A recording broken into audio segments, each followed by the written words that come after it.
जय श्री राम मित्रों। आज एक बार फिर से आपका हार्दिक अभिनंदन, स्वागत है हमारे इस यूट्यूब चैनल पे।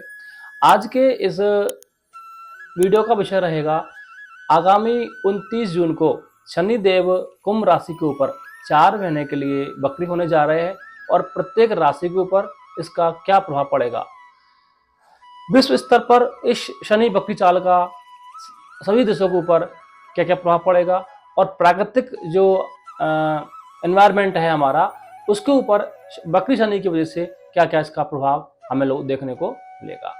तो सबसे पहले मैं बात करता हूँ विश्व लेवल की।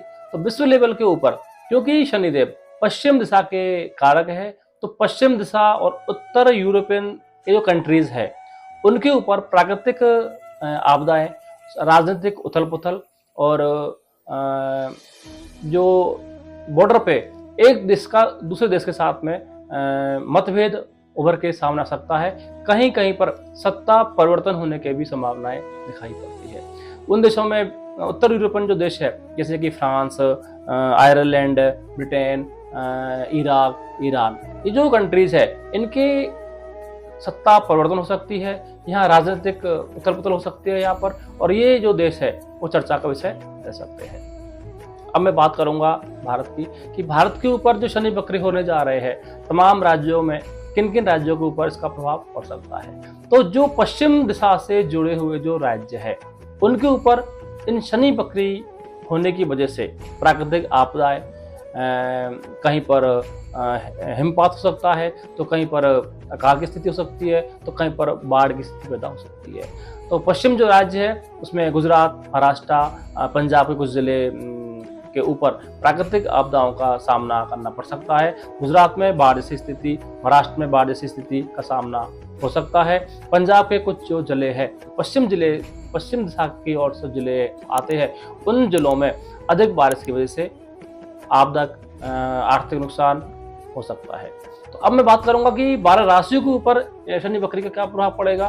तो सबसे पहले मैं पहली जो राशि है हमारी मेष राशि, जिसके जो स्वामी है मंगलदेव है, उसके बारे में चर्चा करूंगा।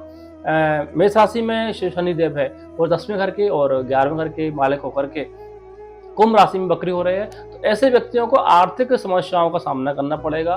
दाम्पत्य जीवन में मतभेद उभर के आएंगे। नौकरी में इनको नई परेशानियां, नई चुनौतियां खड़ी होंगी, और जो प्लान ये काफी लंबे टाइम से करके चल रहे थे कि हम ऐसा करेंगे, उस प्लान में अचानक से इनको बदलाव करना पड़ सकता है। संतान को लेकर के ये लोग चिंतित रह सकते हैं, संतान के स्वास्थ्य को लेकर के और संतान के कैरियर को लेकर के ये लोग परेशान रहेंगे। अब मैं बात करता हूँ वृष राशि की।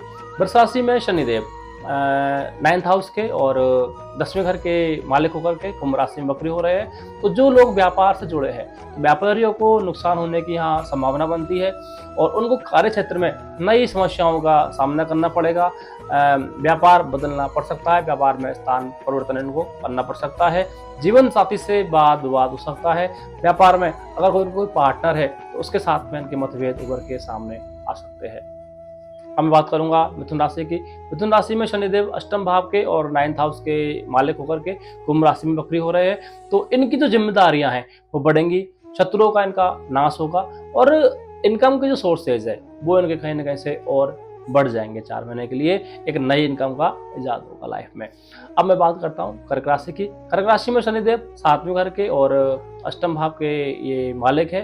तो जीवन साथी के साथ में वाद विवाद की स्थिति पैदा हो सकती है। लेन देन में ये लोग सावधानी रखें, वरना आर्थिक हानि इनको हो सकती है। अपनी छवि का ध्यान रखें, कोई भी ऐसा काम ना करें जिससे शत्रु आपकी छवि खराब करे। वाणी पर संयम रखें, वाणी की वजह से वाद विवाद की स्थिति पैदा हो सकती है।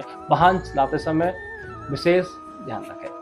अब मैं बात करता हूँ सिंह राशि की। सिंह राशि में 6ठे घर के और 7वें घर के मालिक होकर के कुंभ राशि में वक्री हो रहे हैं शनिदेव। तो इनको प्रमोशन के अवसर मिलेंगे, व्यापार इनका बढ़ेगा।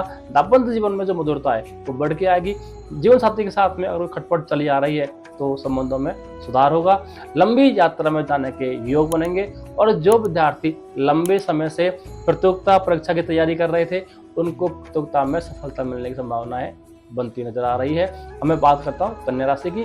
कन्या राशि में 5th हाउस के और 6th हाउस के मालिक होकर के कुंभ राशि में वक्री हो रहे हैं। तो संतान संबंधी जो समस्याएं हैं इनको बढ़ेगी। संतान के कैरियर को लेकर के ये लोग चिंतित हो सकते हैं। लेकिन 6th हाउस के मालिक होकर के कुंभ राशि में वक्री हो रहे हैं, तो जॉब में इनको एक सरप्राइज मिल सकता है, नई जिम्मेदारियां मिल सकती है और लंबे टाइम से जो काम रुका हुआ था वो पूरा हो सकता है। आर्थिक क्षेत्र में एक बहुत अच्छा लाभ इनको मिल सकता है। अब मैं बात करता हूँ तुला राशि की। तुला राशि में शनिदेव 4th भाव के और 5म भाव के मालिक होकर के कुंभ राशि में जो वक्री हो रहे हैं, तो इनके लिए ये शुभ परिणाम देने वाला ही होगा। पुराने काम जो रुके हुए थे वो पूरे होंगे, जॉब में नए प्रपोजल आएंगे, नई इनको अपॉर्चुनिटीज मिलेगी। लेकिन संतान के कैरियर को लेकर के ये लोग चिंतित रह सकते हैं। इसके बाद बात करता हूँ वृश्चिक राशि की, जिसमें शनिदेव 3य भाव के और 4th भाव के मालिक है। तो 3रा भाव यात्रा का है। अचानक से इनको लंबी यात्राएं करनी पड़ सकती है। जॉब में, कार्य क्षेत्र में कुछ बदलाव होने की संभावना यहाँ नजर आती दिख रही है। अब बात करता हूँ धनुराशि की। धनुराशि में धनुराशि जातकों के लिए ये जो फैक्ट है, जो बकरी काल है, बहुत ही शुभ परिणाम देने वाला आ रहा है। प्रत्येक स्थान पर इन लोगों को सफलता मिलेगी, सहकर्मियों को सहयोग मिलेगा, व्यापार में लाभ होगा, रुके हुए काम बनेंगे और मेहनत का जो लंबे समय से इनको उचित परिणाम नहीं मिल रहा था वो इनको मिलेगा। इसके बाद बात करता हूँ मकर राशि की। मकर राशि वाले लोग अपने स्वास्थ्य का विशेष ध्यान रखें। आर्थिक नुकसान होने की संभावना यहाँ दिख रही है। लेन देन में विशेष सतर्कता रखें लोग। इसके बाद बात करता हूँ कुंभ राशि की। क्योंकि शनिदेव कुंभ राशि में ही वक्री हो रहे हैं, तो शारीरिक कष्ट होने के योग बनते हैं। यहाँ पर जो काम बनते नजर आ रहे थे काफी समय से, वो एकदम से बनते बनते काम बिगड़ सकते हैं। और पूर्व में जो फैसले लिए थे आपने, वो फैसले आपको बदलने पड़ सकते हैं, उन्हें बदलाव करना पड़ सकता है। इसके बाद मैं बात करता हूँ मीन राशि की।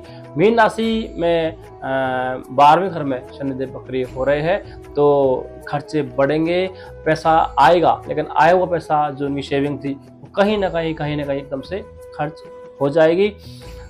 पैसा कमाने का जो माध्यम है वो चेंज करेंगे।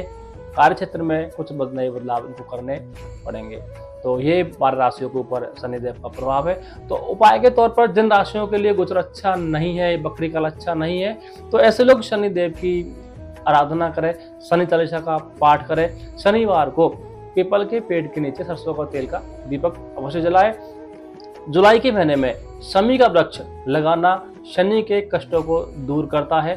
तो जिन की कुंडली में महादशाओं में शनि की दशा चल रही है और शनि जिनके लिए कष्टप्रद हो रहे हैं, तो ऐसे लोग शमी का वृक्ष अवश्य लगाए। और चींटियों के लिए अनाज, सतनाजा अनाज और शक्कर, उनको चींटियों को डालें। हर शनिवार हनुमान चालीसा का पाठ करें और शनिवार को सरसों के तेल की मालिश करके हल्के गुनगुने पानी से इनको नहाना है। और शनिवार को शनि का जो बीज मंत्र है, ओम प्राम प्रीम प्रोम शम शनिश्चराय नमः, इसका 108 बार पाठ करके ही अपने कार्य की शुरुआत करनी है। तो अगर ये छोटे छोटे उपायों का आप ध्यान रखेंगे, तो जो अशुभ गोचर भी आपके लिए शुभ फलकारक बनेगा। इसी के साथ में अपनी वाणी को मैं विराम दूंगा। हाँ, जिन लोगों ने अभी तक चैनल को सब्सक्राइब नहीं किया है, तो उनसे एक बार फिर रिक्वेस्ट करता हूँ कि चैनल को सब्सक्राइब जरूर करें, ताकि जो समय समय पर जो वीडियो आते रहते हैं उसकी अपडेशन आप तक मिलती रहे। Thank you. मिलते हैं एक ब्रेक के बाद। धन्यवाद।